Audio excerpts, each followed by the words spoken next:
Assalamualaikum warahmatullahi wabarakatuh. Yang terhormat Bapak Ali Tamrin MSy, selaku dosen pengampu mata kuliah Fikih Muamalah dan teman-teman sekalian. Pada kesempatan kali ini, kami dari kelompok 10 akan menyajikan materi mengenai wakalah dan kafalah.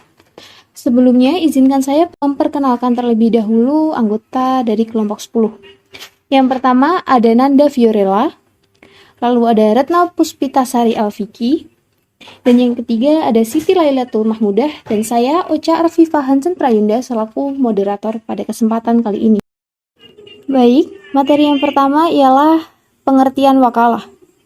Wakalah itu berarti perlindungan, pencukupan, tanggungan, atau pendelegasian, yang diartikan juga dengan memberikan kuasa atau mewakilkan.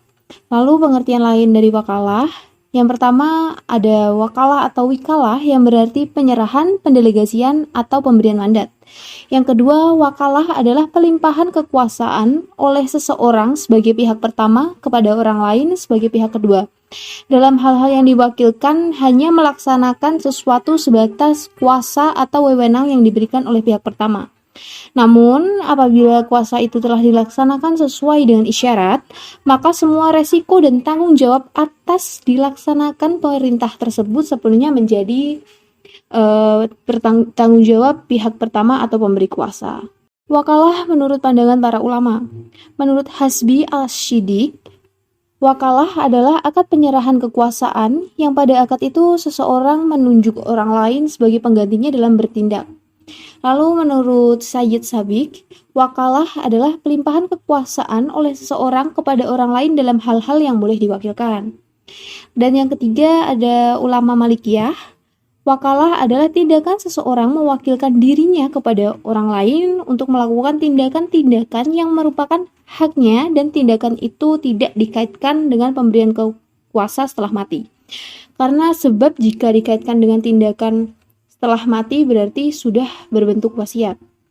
Lalu yang keempat, menurut ulama Syafi'iyah, mengatakan bahwa wakalah adalah suatu ungkapan yang mengandung suatu pendelegasian sesuatu oleh seseorang kepada orang lain supaya orang itu melaksanakan apa yang boleh dikuasakan atau diatasnamakan oleh pemberi kuasa. Lalu yang kelima ada ulama Hanafiyah, mengatakan wakalah adalah seseorang mempercayakan orang lain menjadi ganti dirinya untuk bertasyaruf dalam bidang-bidang tertentu yang boleh diwakilkan. Dengan pendapat para ulama tersebut, maka dapat disimpulkan bahwa pengertian wakalah itu terdiri dari adanya perjanjian antara seseorang dengan orang lain, isi perjanjian berupa pendelegasian, tugas yang diberikan oleh pemberi kuasa terhadap penerima kuasa untuk melaksanakan sesuatu tindakan tertentu. Objek yang dikuasakan merupakan sesuatu yang boleh dikuasakan atau diwalikan. Kemudian macam-macam wakalah. Yang pertama ada wakalah mutlak. Nah, wakalah mutlak itu merupakan perwakilan yang tidak terikat syarat, yaitu perwakilan dari sebab nasab yang mempunyai hak yang utama dari yang lain, yaitu ayah, untuk menguasakan akad di bawah perwakilannya. Lalu yang kedua ada wakalah muqayyadan. Merupakan perwakilan yang terikat oleh syarat-syarat yang telah ditentukan dan disepakati bersama. Misalnya seseorang ditunjuk menjadi wali berdasarkan surat wasiat atau ditunjuk berdasarkan keputusan pengadilan. Akad dalam wakalah tersendiri itu ada dua. Yang pertama akad ayah, yaitu ayah berhak menjual, menyewakan harta anaknya untuk keuntungan anaknya. Akan tetapi jika perbuatan ayah tersebut dianggap merugikan anaknya, maka ayah tersebut wajib mengganti kerugian anaknya. Yang kedua akad wasi.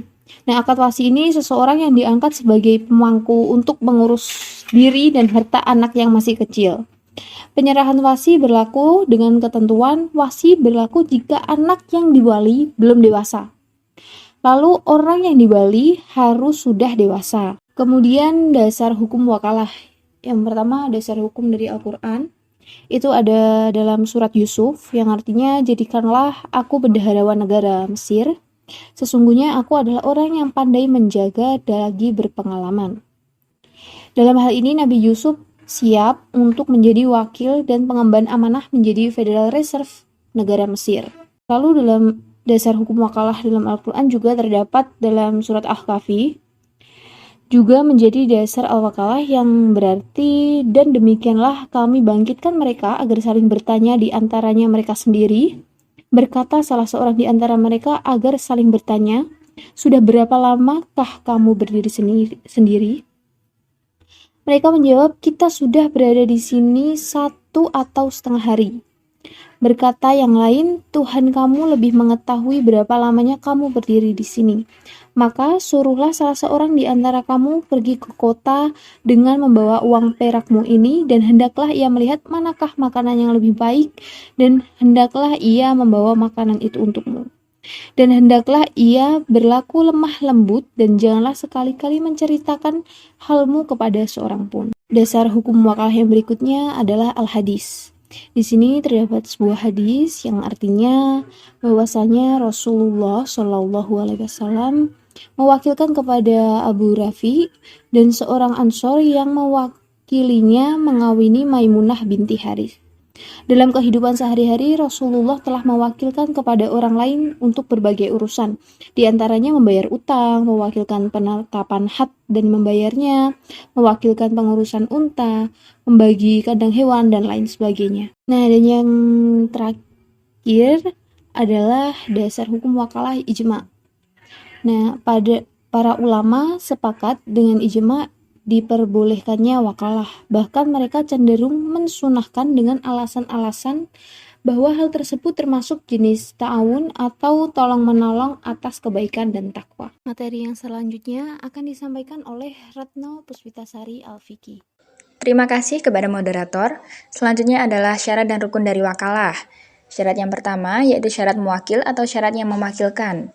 Seseorang yang mewakilkan atau memberi kuasa disyaratkan untuk memiliki hak untuk bertindak pada bidang yang didelegasikannya. Karena itu, seseorang tidak akan sah jika mewakilkan sesuatu yang bukan haknya. Pemberi kuasa harus cakap dalam bertindak atau mukallaf. Pemberi kuasa tidak boleh seseorang yang belum dewasa atau cukup akal, serta tidak boleh seseorang yang gila. Yang kedua adalah syarat wakil. Penerima kuasa perlu memiliki kecakapan terhadap suatu aturan-aturan yang mengatur proses akad wakalah, sehingga cakap hukum jadi salah satu syarat bagi pihak yang diwakilkan. Yang ketiga adalah perkara yang diwakilkan atau objek wakal. Syarat dari objek wakal adalah objek atau perkara harus sesuatu yang bisa diwakilkan kepada orang lain. Perkara yang mubah dan dibenarkan oleh syara, memiliki identitas yang jelas. Contohnya, jual beli, sewa menyewa, pemindahan hutang, pemberian upah, dan sebagainya yang berada dalam kekuasaan pihak pemberi kuasa. Para ulama berpendapat bahwa tidak boleh menguasakan sesuatu yang sifatnya ibadah badaniyah, seperti sholat dan puasa. Tidak semua hal dapat diwakilkan kepada orang lain. Kemudian yang keempat adalah pernyataan kesepakatan atau ijab dan qabul. Kesepakatan kedua belah pihak, baik lisan maupun tulisan, dengan keikhlasan memberi dan menerima baik fisik maupun manfaat dari hal yang ditransaksikan. Kemudian, materi yang selanjutnya adalah pengertian dari kafalah. Kafalah sendiri adalah jaminan, beban, atau tanggungan yang diberikan penanggung atau kafil kepada pihak ketiga untuk memenuhi kewajiban pihak kedua atau yang ditanggung. Kafalah dapat juga berarti mengalihkan tanggung jawab seseorang yang dijamin dengan berpegang pada tanggung jawab orang lain sebagai penjamin. Atas dasarnya, penjamin dapat meminta imbalan tertentu dari orang yang dijamin. Kafalah berarti juga mengalihkan tanggung jawab seseorang kepada orang lain dengan imbalan.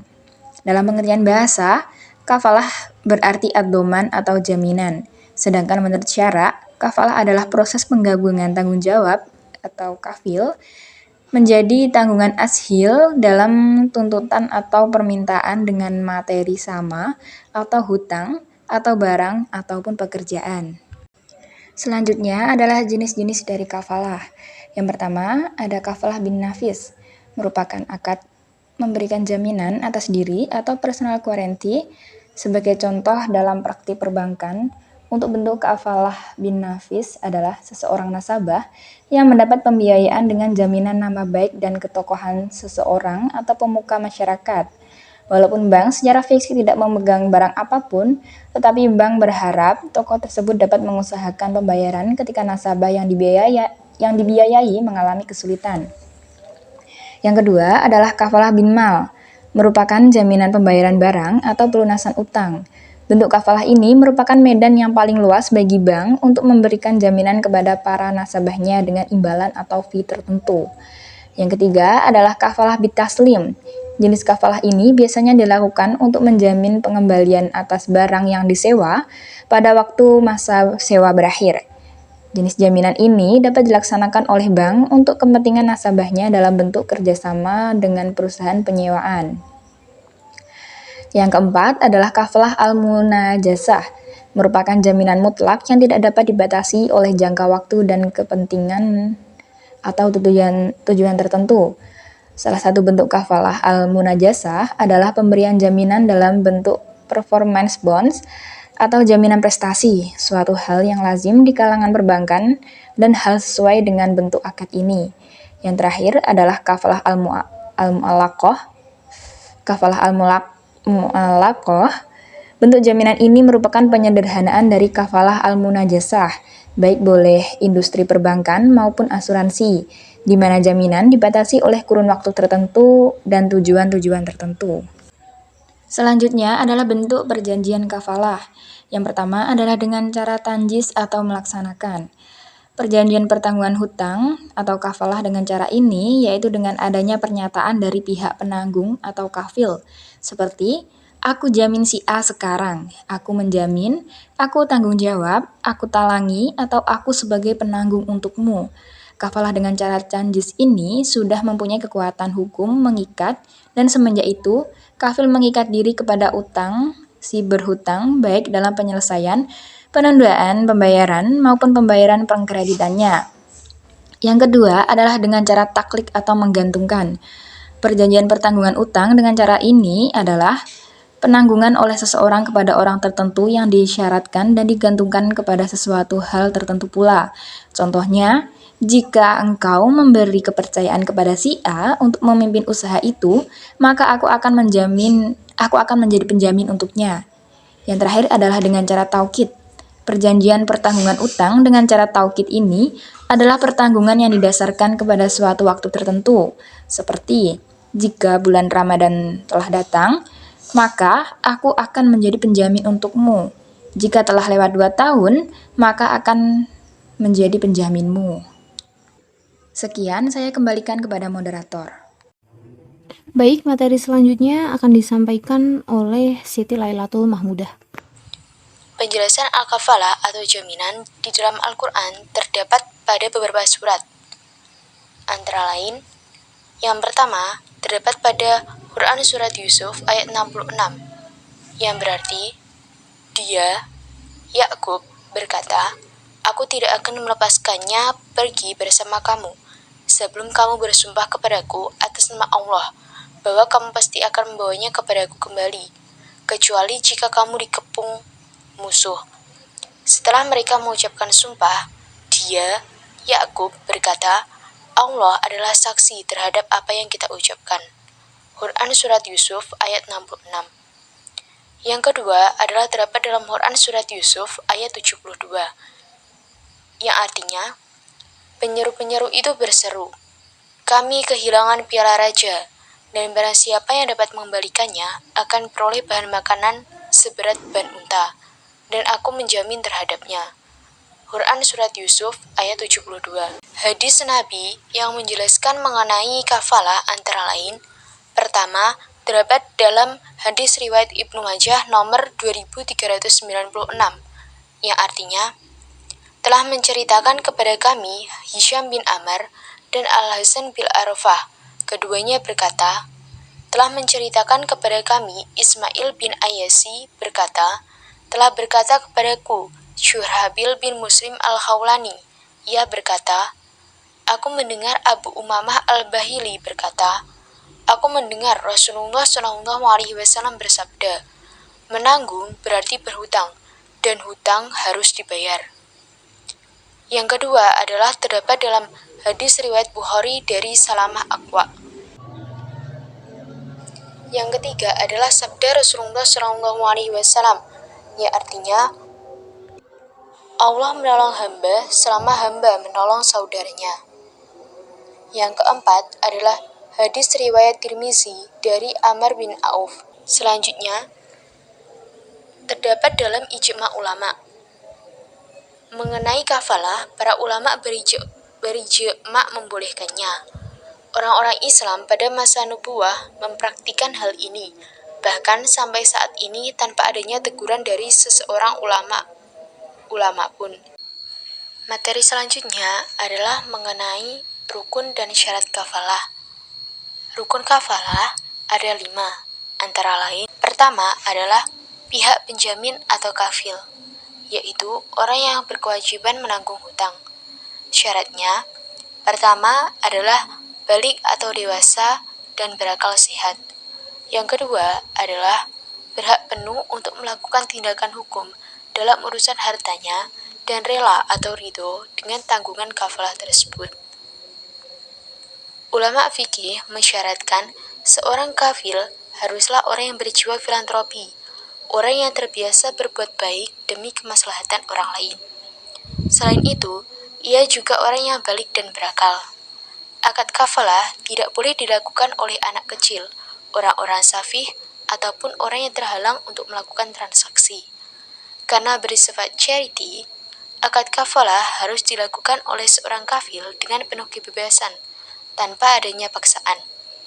Ia memiliki kebebasan penuh guna menjalankan pertanggungan, karena dalam akad ini, kafil tidak memiliki hak untuk merujuk pertanggungan yang telah ditetapkan.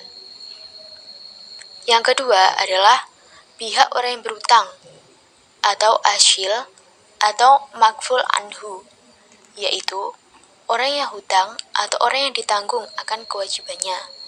Syaratnya yaitu, pertama adalah sanggup menyerahkan tanggungannya atau piutang kepada penjamin.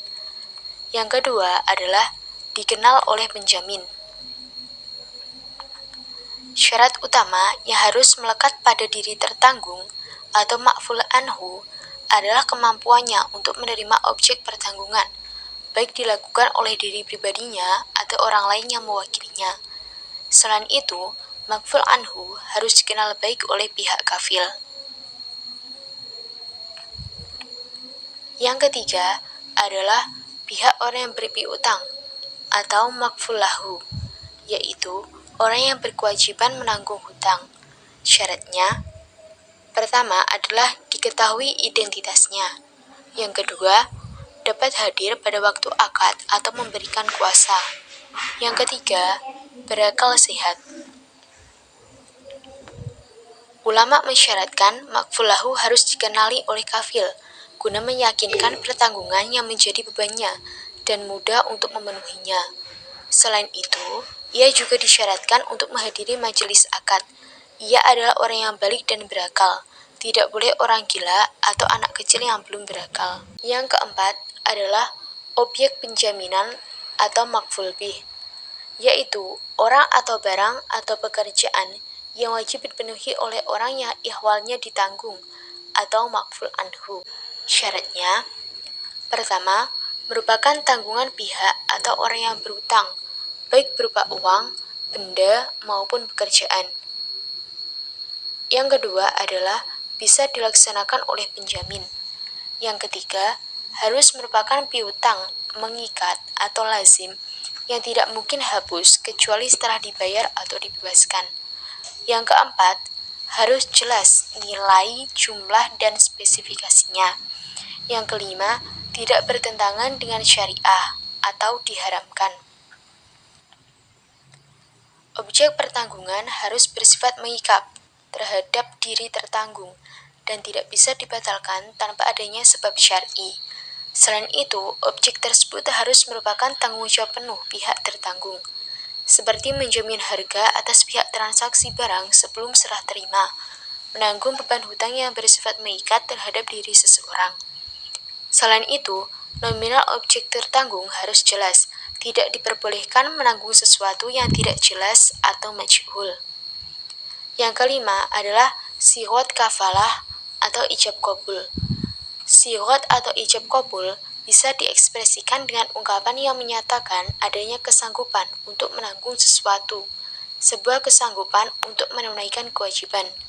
Seperti ungkapan, aku akan menjadi penjagamu, atau saya akan menjadi penjamin atas kewajibanmu atas seseorang, atau ungkapan lain yang sejenis.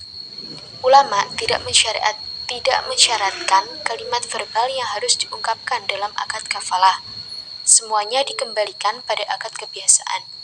Intinya, ungkapan tersebut menyatakan kesanggupan untuk menjamin sebuah kewajiban. Selanjutnya adalah terkait syarat kafalah. Kafalah sebagai suatu jasa penjaminan merupakan salah satu bentuk perikatan dalam Islam. Menurut Sabik, tahun 2009, syarat sahnya suatu perikatan antara lain: pertama, tindak hukum syariah yang disepakati.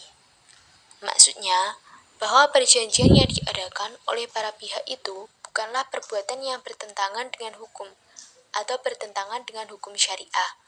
Sebab, perjanjian yang bertentangan dengan ketentuan hukum syariah adalah tidak sah. Maka dengan sendirinya, tidak ada kewajiban bagi masing-masing pihak untuk menepati atau melaksanakan perjanjian tersebut.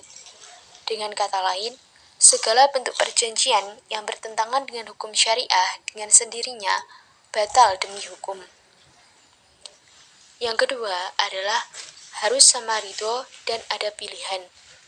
Maksudnya, perjanjian yang diadakan para pihak haruslah didasarkan kepada kesepakatan kedua belah pihak, yaitu masing-masing pihak ridho atau rela akan isi perjanjian tersebut, atau dengan kata lain, isi perjanjian tersebut adalah kehendak para pihak. Dalam hal ini, tidak boleh ada paksaan dari pihak yang satu kepada pihak yang lain. Apabila perjanjian terdapat unsur pemaksaan, maka dengan sendirinya perjanjian yang diadakan tidak mempunyai kekuatan hukum. Yang ketiga adalah harus jelas dan gamblang. Maksudnya, apa yang diperjanjikan oleh para pihak harus terus terang tentang apa yang menjadi isi perjanjian, sehingga tidak mengakibatkan terjadinya kesalahpahaman di antara para pihak tentang apa yang mereka perjanjikan di kemudian hari. Dengan demikian, maka pada saat perjanjian dibuat, maka masing-masing pihak harus mempunyai interpretasi yang sama tentang apa yang telah mereka perjanjikan, baik terhadap isi maupun akibat yang ditimbulkan oleh perjanjian itu. Baik, itu tadi materi terkait landasan hukum kafalah dan syarat dan rukun kafalah. Terima kasih, saya kembalikan lagi kepada moderator. Materi yang terakhir akan disampaikan oleh Nanda Fiorella. Baik, di sini saya akan menjelaskan mengenai letter of credit dan bank garansi syariah. Secara definitif, yang dimaksud dengan pembiayaan letter of credit adalah pembiayaan yang diberikan dalam rangka memfasilitasi transaksi impor atau ekspor nasabah. Letter of credit adalah suatu perintah atau order yang biasanya dilakukan oleh pembeli atau importer yang ditujukan kepada bank untuk membuka LC agar pembayaran sejumlah uang kepada penjual atau eksportir. Bentuk perwakilan dalam LC digunakan oleh nasabah untuk proses pengimporan barang melalui bank. Dalam hal ini, bank diminta nasabah untuk menyimpan dana pembelian dalam bentuk deposit untuk kemudian bank sebagai wakil mendatangkan aset sesuai dengan kriteria yang dikehendaki nasabah. Untuk ini, bank berhak meminta fee atau imbalan. Akan tetapi mekanisme transaksi LC impor maupun ekspor konvensional yang merupakan salah satu jasa perbankan dinilai tidak sesuai dengan prinsip-prinsip syariah. Penentuan biaya pelaksanaan LC yang kurang transparan dan adanya unsur bunga terkait pemberian fasilitas pinjaman bagi importir yang tidak memiliki dana cukup di bank demi keuntungan. Hal inilah yang bertentangan dengan prinsip syariah. Maka untuk mengatasi hal tersebut perlu diterapkan prinsip syariah. Dalam kegiatan bisnis yang kemudian muncullah LC perbankan syariah yang berbasis syariah, yaitu LC impor dan ekspor syariah. Adapun definisi dan jenis letter of credit syariah. Jenis letter of credit syariah itu dibagi menjadi dua. Yang pertama ada letter of credit impor syariah. Menurut Dewan Syariah Indonesia, Majelis Ulama Indonesia, nomor 34 DSN MUI 9 2002 mengenai letter of credit impor syariah adalah surat pernyataan akan membayar kepada eksportir yang diterbitkan oleh bank untuk kepentingan importir dengan pemenuhan persyaratan tertentu sesuai dengan syariah. Yang kedua, ada letter of credit ekspor syariah. Menurut DSN MUI nomor 35 DSN MUI 9 2002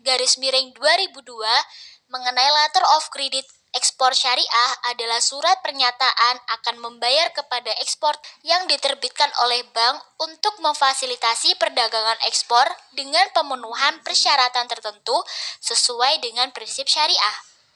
Yang kemudian, dasar peraturan fatwa dan DSN MUI mengenai letter of credit itu beberapa dasar hukumnya ada Surat An-Nisa ayat ke-29, Surat Al-Maidah ayat pertama, dan Surat Al-Kahfi ayat ke-19. Kemudian, akad letter of credit syariah.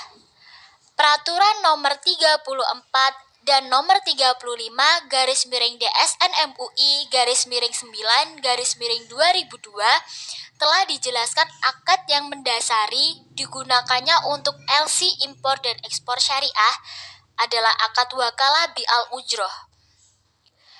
Pengertian akad wakalah bi'al ujroh secara sederhana berarti perwakilan dengan imbalan.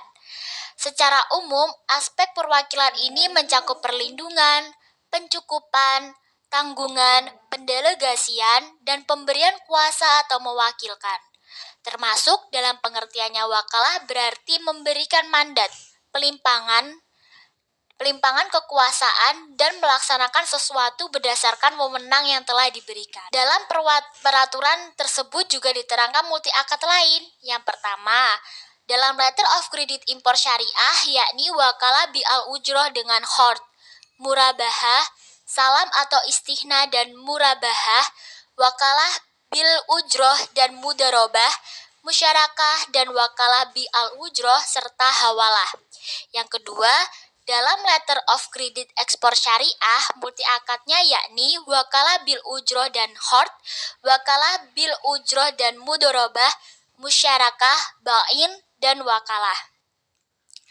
Untuk pembahasan kelompok kami kali ini lebih difokuskan pada akad wakalah bi'al ujroh ya. Kemudian, ketentuan umum pada akad wakalah bil ujroh. Yang pertama, akad wakalah adalah akad pemberian kuasa dari muwakil kepada wakil untuk melakukan perbuatan hukum tertentu. Yang kedua, akad wakalah bil ujroh adalah akad wakalah yang disertai dengan ujroh atau imbalan. 3. Muwakil adalah pihak yang menerima kuasa baik berupa orang maupun yang dipersamakan dengan orang, baik berbadan hukum maupun tidak berbadan hukum. Yang keempat, wakil adalah pihak yang menerima kuasa baik berupa orang maupun yang dipersamakan dengan orang, baik berbadan hukum atau tidak berbadan hukum. Yang kelima, ujroh adalah imbalan yang wajib dibayar atas jasa yang dilakukan oleh wakil. Yang keenam, akad wakalah bil ujroh boleh dilakukan dengan tunduk dan patuh pada ketentuan dan batas yang berlaku sesuai dengan fatwa. Yang ketujuh, akad wakalah bil ujroh harus dinyatakan secara tegas dan jelas serta dimengerti baik oleh wakil maupun muwakil. 8. Akad wakalah bil ujroh boleh dilakukan secara lisan, tertulis, isyarat, dan perbuatan atau tindakan, serta dapat dilakukan secara elektronik sesuai syariah dan peraturan perundang-undangan yang berlaku. 9. Wakalah bil ujroh hanya boleh dilakukan terhadap kegiatan atau perbuatan hukum yang boleh diwakalahkan. 10. Objek wakalah bil ujroh harus berupa pekerjaan atau perbuatan tertentu dan wajib diketahui secara jelas. 11. Objek wakalah bil ujroh harus dapat dilaksanakan oleh wakil. 12. Akad wakalah bil ujroh boleh dibatasi jangka waktunya. 13. Wakil boleh mewakilkan ulang kepada pihak lain atas kuasa diterimanya dengan persetujuan muwakil. 14. Wakil tidak boleh menanggung resiko atas kerugian yang timbul karena perbuatan yang dilakukannya. Kemudian, ketentuan terkait imbalan atau ujroh. Yang pertama, ujroh boleh berupa uang atau barang yang boleh dimanfaatkan menurut syariah dan peraturan perundang-undangan yang berlaku. 2. Kuantitas dan kualitas ujroh harus jelas, baik berupa angka nominal, persentase tertentu, atau rumus yang disepakati dan diketahui oleh para pihak yang melakukan akad. 3. Ujroh boleh dibayar secara tunai, angsur, atau bertahap, dan ditangguhkan sesuai dengan syariah, kesepakatan, dan atau aturan perundang-undangan yang berlaku. 4. Ujroh yang telah disepakati boleh ditinjau ulang atas manfaat yang belum diterima oleh muwakil sesuai kesepakatan. Lalu, kemudian ada mekanisme letter of credit syariah. Sebelum masuk ke mekanisme letter of credit syariah, teman-teman harus tahu nih, pihak mana saja istilah pihak yang terlibat dalam letter of credit. Yang pertama, aplikan atau pembeli, yaitu importir yang meminta bantuan bank divisinya untuk membuka letter of credit guna keperluan penjual atau eksportir. 2. Beneficiary adalah pihak yang berhak menerima pembayaran atas sebuah letter of credit. Yang ketiga, ada issuing bank atau opening bank, yaitu bank devisa yang dimintai bantuan oleh importir untuk membuka suatu letter of credit untuk keperluan eksportir. Bank devisa inilah yang memberikan jaminan kepada eksportir. Yang selanjutnya ada advising bank atau bank penerus. Adalah bank yang menerima letter of credit sekaligus menyampaikannya kepada pihak penerima letter of credit. Yang selanjutnya ada confirming bank, adalah bank kedua. Biasanya bertindak sebagai bank yang akan melakukan pembayaran apabila importer atau opening bank tidak membayar beneficiary. Yang selanjutnya ada paying bank, adalah bank yang namanya tertera dalam LC sebagai pihak yang melakukan pembayaran kepada beneficiary. Yang terakhir ada negotiating bank, adalah bank yang menyetujui untuk membeli vessel dari beneficiary dan namanya tidak tertulis dalam letter of credit. Nah, selanjutnya kita masuk dalam skema mekanisme letter of credit syariah. Yang pertama, tahap pertama yaitu nasabah atau importir mempunyai kontrak pembelian barang dengan eksportir. Tahap yang selanjutnya, nasabah mengajukan permohonan penerbitan LC kepada bank syariah yang dilengkapi dengan dokumen kontrak. Setelah adanya kesepakatan antara kedua belah pihak, nasabah melakukan akad. Selanjutnya, wakalah bil ujroh yaitu bank menjadi wakil nasabah dalam pengurusan dokumen transaksi impor dan untuk itu nasabah menyetor sejumlah uang kepada bank syariah sebagai jaminan LC dan ujroh. Selanjutnya, bank syariah menerbitkan LC yang dikirimkan kepada advising bank dari eksportir. Selanjutnya, advising bank memberikan advance terhadap letter of credit kepada eksportir. Selanjutnya, eksportir mengirimkan barang pesanan kepada nasabah. Kemudian, eksportir menyerahkan berkas pengiriman barang kepada negotiating atau paying bank. Tahap selanjutnya, negotiating atau paying bank memeriksa dokumen, melakukan negosiasi pembayaran kepada eksportir. Selanjutnya, negotiating atau paying bank mengirimkan dokumen kirim bank dan penagihan pembayaran kepada bank. Tahapan selanjutnya, bank syariah melakukan pemeriksaan dokumen yang diterima dari negotiating atau paying bank untuk diperiksa kesesuaiannya dengan persyaratan dalam LC. Selanjutnya, nasabah atau importir melakukan pembayaran dengan memberi kuasa kepada bank syariah untuk mendebit rekening setoran jaminan dan ujroh ke bank syariah. Selanjutnya, bank syariah pembayar tagihan ke negotiating atau paying bank. Itulah tadi penjelasan saya mengenai letter of credit impor dan ekspor syariah. Yang selanjutnya ada penjelasan mengenai bank garansi akad kafalah. Bank garansi berasal dari bahasa Belanda garanti yang artinya jaminan. Bank garansi yaitu jaminan pembayaran yang diberikan oleh bank dalam rangka memberikan jaminan kepada nasabah. Jaminan tersebut dapat diberikan oleh bank kepada nasabah dalam mengikuti tender atau jangka waktu atas penawaran pekerjaan dari pemberi kerja serta untuk mengerjakan sesuatu untuk kepentingan pihak lain dan berbagai macam jaminan lainnya. Bank garansi ini timbul karena adanya kebutuhan nasabah atau pengusaha untuk memenuhi kewajiban yang diminta oleh pihak lain. Selanjutnya ada dasar hukum bank garansi syariah. Yang pertama ada Surat Yusuf ayat ke-72. Yang kedua ada Fatwa nomor 11 DSN MUI 2000. Yang ketiga ada hadis riwayat Bukhari dari Salamah bin Aqwa. Kemudian yang keempat ada aspek hukum perbankan nasional. Jenis-jenis bank garansi. Pertama, ada garansi penawaran atau bid bond, yaitu bank garansi yang diterbitkan oleh bank bagi nasabahnya agar dapat mengikuti tender atau penawaran atas suatu proyek.